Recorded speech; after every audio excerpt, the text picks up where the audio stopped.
Good morning, and thank you all for being here. We are here for a very specific purpose, and we have people whose schedules are very tight. So before I say much more, I just want to say that that purpose is to get a message out early.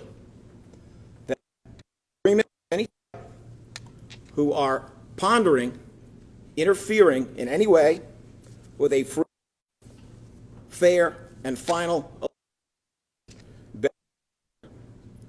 We have handcuffs, we have jail cells, and we have Philadelphia juries that will be here. If you are unclear on what the line is about legal and illegal conduct, if you have been misled about what the Second Amendment means and what you are allowed to do, then we're going to clarify that here, and we're going to clarify it today. There will be an additional press event involving many law enforcement partners, the mayor and others, the day before the election. But sometimes with extremists, it's necessary to knock on their foreheads early. And that is what we're doing now. We're making sure you have all the information you do not get yourself into a pair of handcuffs, because believe me, if you try to interfere with or erase the votes of Philadelphians, that's exactly where you're going to be. It is my honor to introduce City Commissioner Omar Sabir, who's on a tight schedule and has a few words, and then we will continue with this announcement. Thank you. Good morning. Go Phillies. We're in the World Series, but we're also in the World Series of elections. This is the most important election in my lifetime, and rest assured, Philadelphians, it will be safe for you to vote the same as it's always been. Philadelphia is the birthplace of democracy, and I will be damned if democracy dies here in Philadelphia on my watch. Wanted to be clear, over 161,000 vote-by-mail ballots applications were mailed in, and we mailed out over 97,000 ballots, and we will mail out continuous ballots. But right now, if you receive your mail-in ballot, please bring your ballot into one of our 18 drop-off locations. They're 24/7, they're under video surveillance, and we're encouraging everyone to hand deliver your vote-by-mail ballots when you receive them. And when you vote, there's a blue secrecy envelope that will come inside of your package. Please put your ballot in your blue secrecy envelope. After you put your ballot in your blue secrecy envelope, please put it in your return envelope. After you put it in your return envelope, there is an item on the left side and where you can sign, and then you put the date. It's very simple. You need to complete those steps so that order for your vote to be counted. And if you're not going to vote by mail, we will have over 700 polling locations open. Polls open up from 7 a.m. They close at 8 p.m. And again, it will be safe for you to become a poll worker, to work, and it will be safe for you to vote. You have my assurance. You have my guarantee. We have, I believe, the best law enforcement officers inside of the country. We have our Sheriff, Rochelle Bilal. We have Daniel Outlaw. We have Larry Krasner. We're going to make sure everything is protected for you to cast your vote. As we know, free and open, fair elections are the cornerstone of our democracy. Thank you. Thank you, Commissioner. Commissioner, I know you had other places to be. Thank you for coming. We really appreciate it. All right, I'd like to acknowledge some of the folks here today to provide a variety of extremely important perspectives on these issues. We have with us from this office Assistant DA Thomas Gaita, who will be the Assistant Chief of the DAO's, the District Attorney Office, Election Task Force. They are working now, and they will be working very intensively, as we always do, on and after Election Day. We have already heard from Commissioner Omar Sabir. We have with us Sheriff Rochelle Bilal, whose sheriffs will be playing an incredibly important role, actually starting now, but through Election Day afterwards in various different types, and the sheriff will be speaking about that. We have remotely Mary McCord, who is the Executive Director of the Institute for Constitutional Advocacy and Protection. Mary, a former federal prosecutor, is arguably the national expert on trying to address paramilitary activity and organized unconstitutional activity around elections. I had the pleasure of attending with many other law enforcement leaders from around the country, a national conference back in April, which was organized by Mary. She will be beaming in to explain some of the important aspects of where that line is, the line I was talking about, between legal and illegal conduct in relation to Election Day and also in relation to extremist activity. We have with us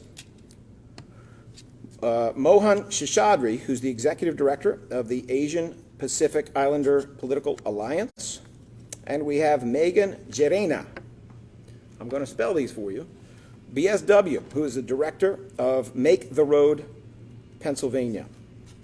So Mohan Sheshadri is M-O-H-A-N. Last name is Seshadri, S-E-S-H-A-D-R-I. He is, again, the Executive Director of the Asian Pacific Islander Political Alliance. And Megan Jerena, that is M-A-E-G-A-N-L-L-E-R-E-N-A.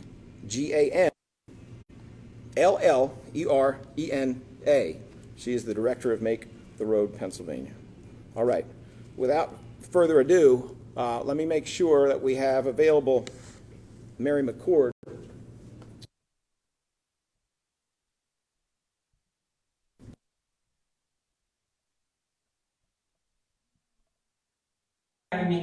Mary. Sure. Set some expectations about how the Constitution applies to voter intimidation, election officials. Sometimes I think people misunderstand the scope of the First Amendment and the Second Amendment. The First Amendment does not protect against threats, harassment, violence, incitement to imminent intimidation. And voter intimidation in different forms. It can be threatening violence. It can be misleading information about voting, suggesting that things are illegal when they are not. It could mean challenging voters as they're approaching ballot drop boxes or polling places. It can be loudly yelling at them, following them to their cars, recording their license plate numbers, videotaping them. Certainly, it can be showing up armed at polling places, and that is a state where the open carry is permitted. I want to call your attention to a order by court yesterday. Now, this was on federal law that prohibits voter intimidation. That law applies in Pennsylvania, as do state. Of course, is very familiar with that voter intimidation. But even under federal law, yesterday prohibited the videotaping of people who are coming to deposit their ballots in boxes or at polling places. Prohibited videotaping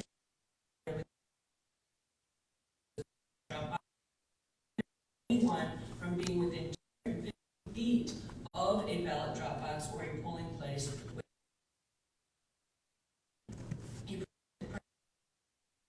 Of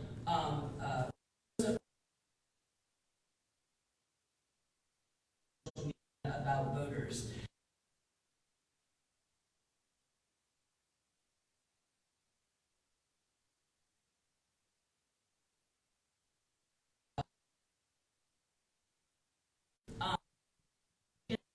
When that permits the open carry of firearms, that does not mean that you can use a firearm to intimidate a voter or to intimidate election officials their job after the election in tabulating.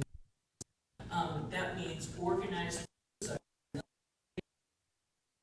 they call themselves militia, sometimes they don't. They're not lawful under federal or state authority. They're in fact prohibited by federal and state authority. The only National Guard or a state militia through the governor. In that case, even since before the founding of the Constitution, even when a colony that had their own militia laws that allowed for able-bodied men to be called forth in defense of the colony and reporting to the governor, but never rogue militia organizations. They're not protected by the Second Amendment. The Supreme Court has been clear since 1886 that states may prohibit private paramilitary organizations in order to protect public peace, safety, and good order. That's been reaffirmed as recently in 2008 by the US Supreme Court.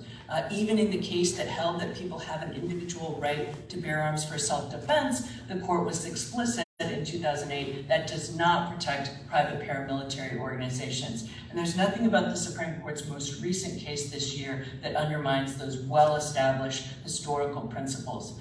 It also means even in small groups, even if it's not an organized paramilitary organization or private militia group, small numbers of people brandishing firearms around polling places, purporting to be protecting against election fraud. These kind of things can be voter intimidation, violation of state law and federal law with both criminal and civil penalties. Pennsylvania, like every state, has built into its constitution a prohibition on rogue militias. It has anti-paramilitary activity laws, and it has voter intimidation laws. If you have any questions about this, the district attorney has our resources from Georgetown Law, our Institute of Constitutional Advocacy and Protection, and they're also available on our website. Thank you so much, District Attorney. Thank you very much, Mary. I know you got things to do, so if you have to cut out, we understand. All right. Appreciate it. Thank you. Sure thing. Thank you.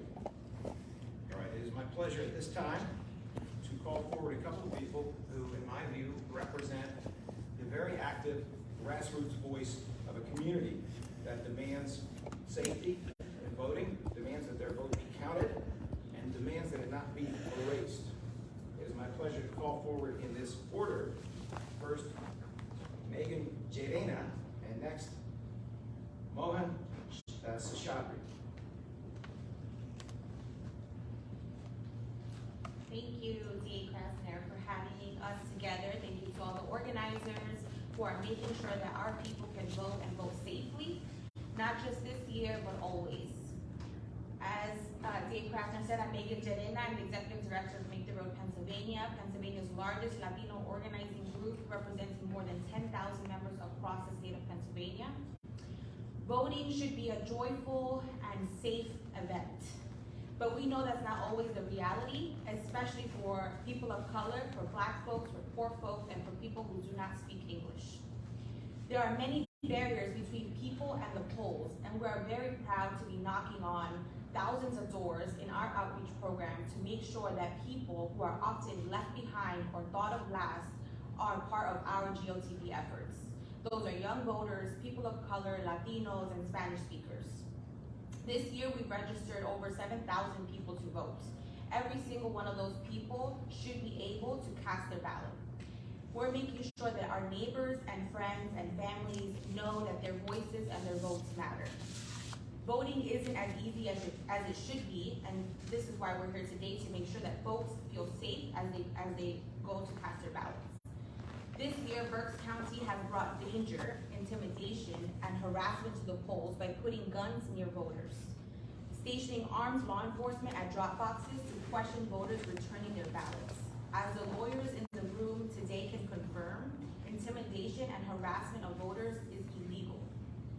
This trend of intimidation, harassment, and suppression of voters across Pennsylvania is not only happening in Philadelphia and in Berks County, but also Lehigh County as well, where the DA announced his plan to monitor voters attempting to vote by stationing more armed law enforcement to observe drop boxes. He has falsely stated that you can only return your own ballot, forgetting about seniors, homebound, and disabled folks who rely on assistance to vote. The ACLU calls it an intimidation tactic designed to discourage legal forms of voting, which is a crime under state and federal law. And in suburb counties, election conspiracy groups are recruiting extremists to watch polls and mail ballot counting. I want to be very clear, voter suppression and manipulating elections is not gonna fly. These attacks on voters and democracy aren't new. As DA Krasner knows all too well, there are sad people in Harrisburg who want to overturn the will of the Philly voters who elected DA Krasner not once but twice, all because they disagree with what voters choose. I got news for them. In Philly and across Pennsylvania, politicians don't decide our elections. The people do. Our job is first to rip down every hurdle and show folks the way to the ballot box, and then we're gonna fight to make sure that every single vote is counted. Thank you for having me.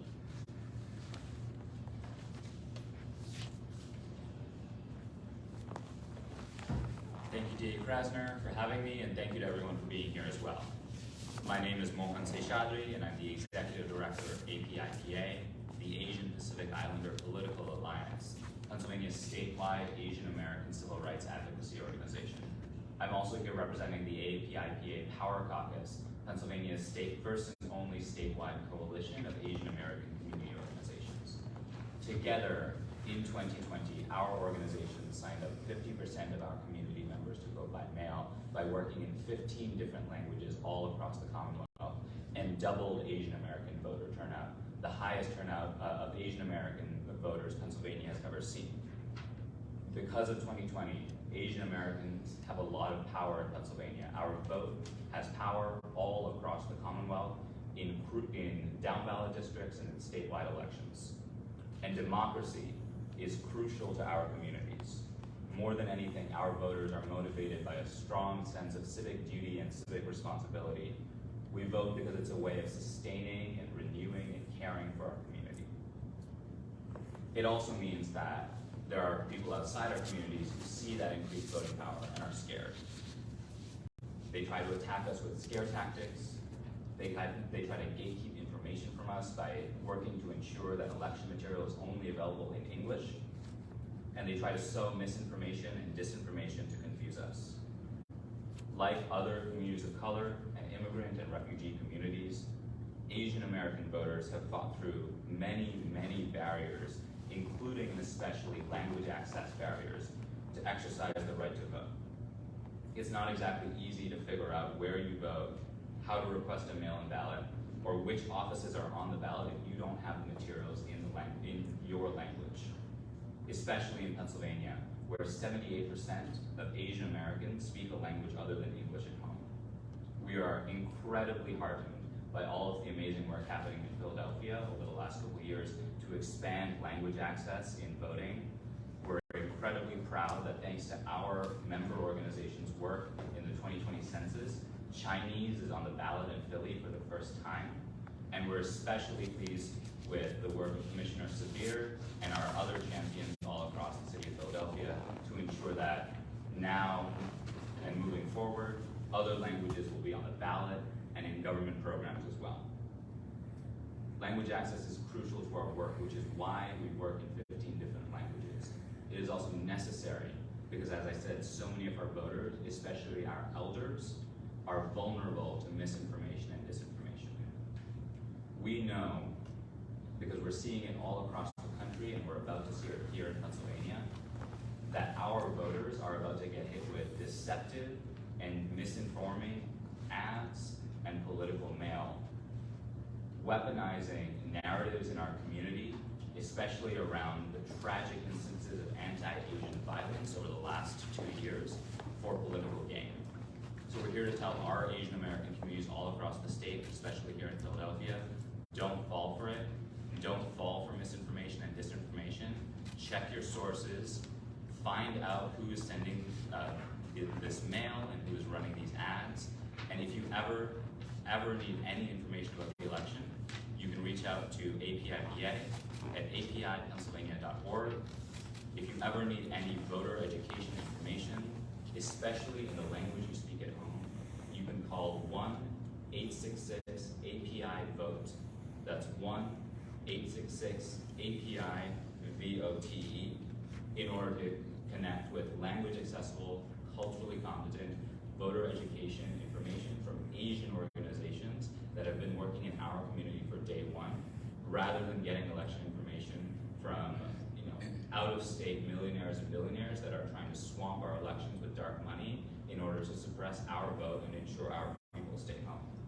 I'm incredibly proud of the work that our coalition has done across the state to educate, mobilize, and turn out our voters in every language that our people speak, because that is what our Asian American communities deserve.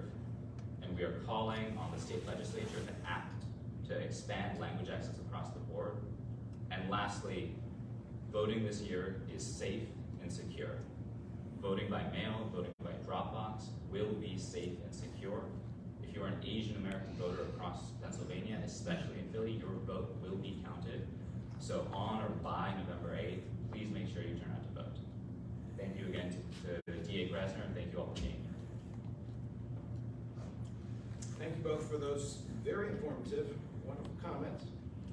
We now have presentations from two people. First, Tom Gaeta, who will be the Assistant Chief of our Election Task Force, is here to offer some comments. By Election Day, Brian Collins, who is the chief of that unit, will be here, and I say that for a reason. Please don't think the work that is done by the Election Day Task Force just lasts a few days around in the election. On December the 14th of 2022, there will be a sentencing, and it will be in front of the Honorable Judge Clemens. That will be a sentencing in the criminal case of Antonio Lamata and Joshua Macias. For those of you who have forgotten, Antonio Lamata and Joshua Macias decided they could mess with the last election, the presidential election. They drove up from Virginia in a Humvee, armed. They had an AR-15 in the back of the vehicle. They had more than 100 rounds. They were clearly, by all indications, on some kind of a mission to mess with the vote count that was happening here. And after going to a trial recently in front of Judge Clemens, they are now looking at a sentencing that, in my opinion, they richly deserve. So anyone who thinks we're kidding about the consequences of trying to prevent or erase Philadelphia votes, we're not kidding. And the Election Task Force and the Special Investigations Unit that supervises it will be here to make sure that there is complete follow-through for people who are trying to do things that are fundamentally authoritarian, fundamentally anti-democratic, and fundamentally un-American. It is my pleasure at this point to introduce first Tom Gaeta, and then Sheriff Rochelle Bilal, who, in my view, during her entire career, has set a standard for fairness and for supporting the rights of everyone to equal treatment and equal access to the vote. For those of you who do not know, before the sheriff was elected in Philadelphia, she was a career police officer. She had been for many years the head of the Guardian Civic League, which is the African American Officers Association in Philadelphia. She was a high-level member of the NAACP, including being on the board. This is a life dedicated to fairness for everyone, and extremely important in the largest and most diverse city in the Commonwealth of Pennsylvania. She will be taking her usual very active role before, during, and after the election, and making sure that this election is free, fair, and final. So then, in order, Mr. Gaeta and Sheriff Bilal. Thank you, DA Krasner. So I'd like to give you a little information about what the District Attorney's Office is going to be doing to ensure, as everybody has said, a free, fair, and safe election in Philadelphia this year. First and foremost, we have already been in close contact with our state and federal and law enforcement partners, and will continue to do so for the next several weeks, or as long as it takes to end the count and have a reliable result. For our part, the DA's office has over 50 district attorneys and detectives who will be available on election day should there be any reports of electioneering, interference, or voter intimidation, to be dispatched to a location and conduct an investigation for potential prosecution. The public will be able to call and report any potential election code violations. That can be done now. Our Special Investigations Unit hotline is 215-686-9608. The Special Investigations Unit may also be reached at DAO_SIU@phila.gov. Those are always active, and voters may always report any potential legal violations there. On the day, the Election Task Force will have a separate hotline, which we'll discuss more next week. That number will be 215-686-9641. That will be active from when the polls open until they close. That's all I have.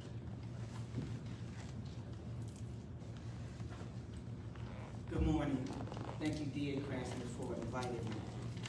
Everybody has the right to vote without fear, threat, or intimidation. The sheriff's office is active in this process. We have started as of today. We are warning you, do not come here to attempt to intimidate, harass anyone voting in the city of Philadelphia. We are telling you today, do not come here to intimidate, harass, or attempt to interrupt our election process here in this city. My deputy sheriffs are already dispatched around this city. Anything that come into the courts in order to remove you, or we will remove you if you are out there violating anybody's legal right to vote. So my comment is very short and sweet. Don't do it, don't do it, don't do it. And if you do it, we will deal with you accordingly. Everybody has the right to vote.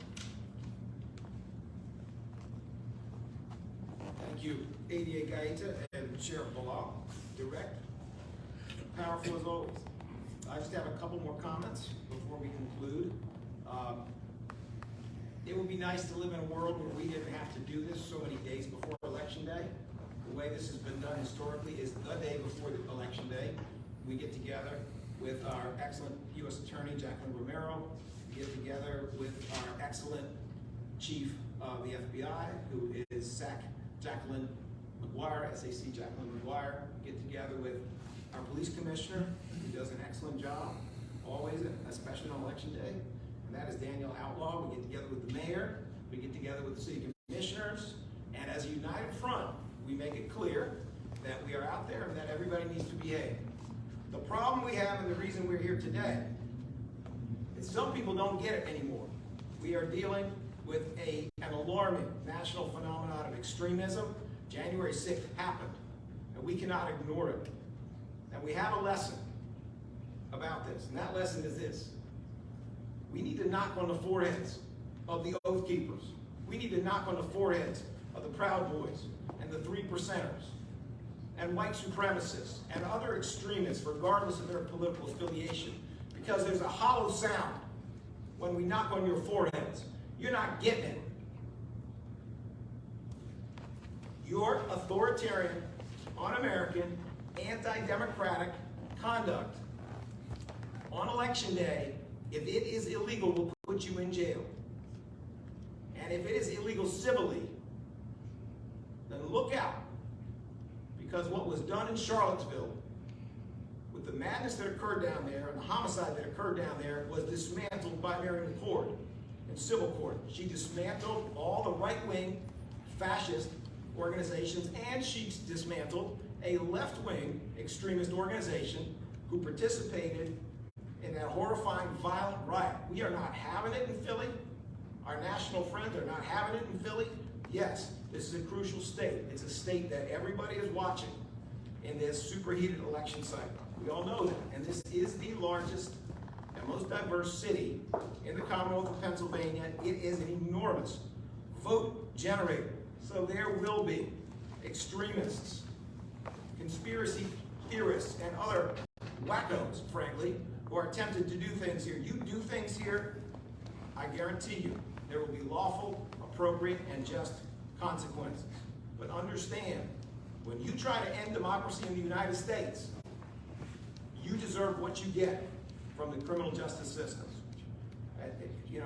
Frankly, I find it shocking that I've watched the news for 2 straight days, and we have national leaders, we have incredibly wealthy people who want to come up with some conjured up version of what happened to Paul Pelosi, a man in his 80s who's been in intensive care with a fractured skull from an extremist with a hammer who believed that he was being assaulted by a fairy. Yes, that's right, a small winged creature that flies around. This is a man who, when he wasn't spouting anti-Semitism and racism and other bizarre conspiracy theories, was trying to purchase a fairy house for this imaginary winged fairy that was apparently bothering him, and he could only see it when it assumed the form of a bird. No, I'm not making this up. Check it out. You know what the problem was he had with the fairy house?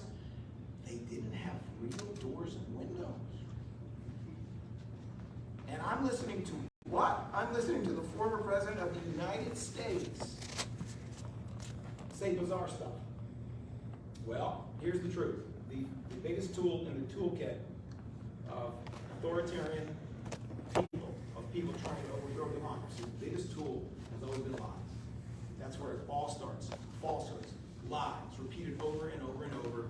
I don't even need to tell you who to quote for that. It ain't that hard to find. So we are here to make as clear as we can to you, oath keepers, proud boys, 3%ers, white supremacists, extremists of every type, bizarre conspiracy theorists of every type. You got a problem in Philly. Bad things don't happen to Philly, but bad things will happen to extremists who come here to try to stop voting or erase votes. Thank you very much.